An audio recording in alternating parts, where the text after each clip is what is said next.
Dans plusieurs chapelles rayonnantes au sud de la cathédrale au niveau du chevet, sont conservées des statues d'une grande école de terre cuite du Maine qui fleurit pendant plusieurs siècles et surtout sous le règne de Louis XIII. De grandes dimensions, ces statues sont dues à des ateliers manceaux et à des personnalités qui ont rayonné dans l'ouest et le centre du royaume, témoignant d'une large renommée due à un exceptionnel savoir-faire. Sainte Marguerite, que nous voyons ici, est représentée dans une posture mystique. Sur cette photo, hélas, on ne voit pas le petit dragon, inspiré de la légende dorée, dragon qui est son attribut habituel. De son côté, Sainte Cécile joue de l'orgue, à la façon d'une jeune femme de la bonne société du XVIIe siècle. Ces deux œuvres étaient peintes. Elles faisaient partie d'un grand retable de la cathédrale. Elles ont été badigeonnées de blanc quand, au XVIIIe siècle, on a trouvé les couleurs de très mauvais goût.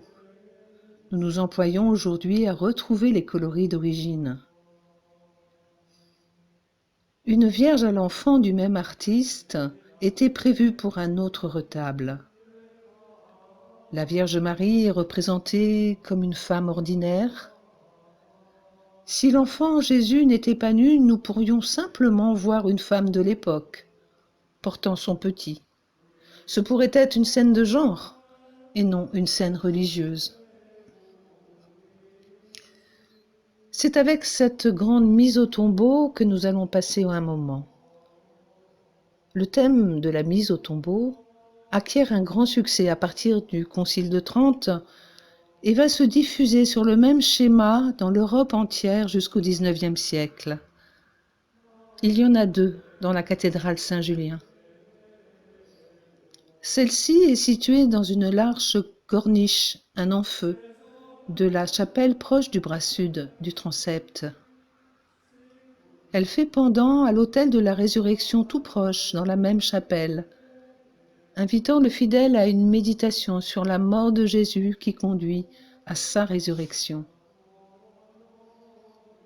Comme souvent, pour ne pas dire toujours, la scène est encadrée de deux personnages masculins. À gauche, Nicodème, à droite, Joseph d'Arimathie, celui qui a donné le tombeau neuf et vide pour l'inhumation de Jésus en catastrophe avant la Pâque juive. Trois femmes sont identifiées comme de saintes femmes de l'entourage de Jésus. Parmi elles, Marie-Madeleine, non voilée, les cheveux défaits, se tient aux pieds du Sauveur. Un homme jeune soutient une quatrième femme, et bien sûr nous reconnaissons sans difficulté Saint Jean et la Vierge Marie. Le corps de Jésus est idéal, d'une grande douceur, présentant peut-être une légère raideur cadavérique, mais bien peu abîmé, si peu réaliste pour un homme qui a subi pendant des heures les tortures que nous connaissons et une mort violente. Il a les yeux mi-clos et derrière lui le soutient Joseph, dont le regard se perd en une muette interrogation, les lèvres entr'ouvertes. À l'arrière, Marie est représentée jeune, douloureuse mais d'une douleur contenue, déjà transfigurée par l'espérance de la résurrection annoncée par Jésus peut-être.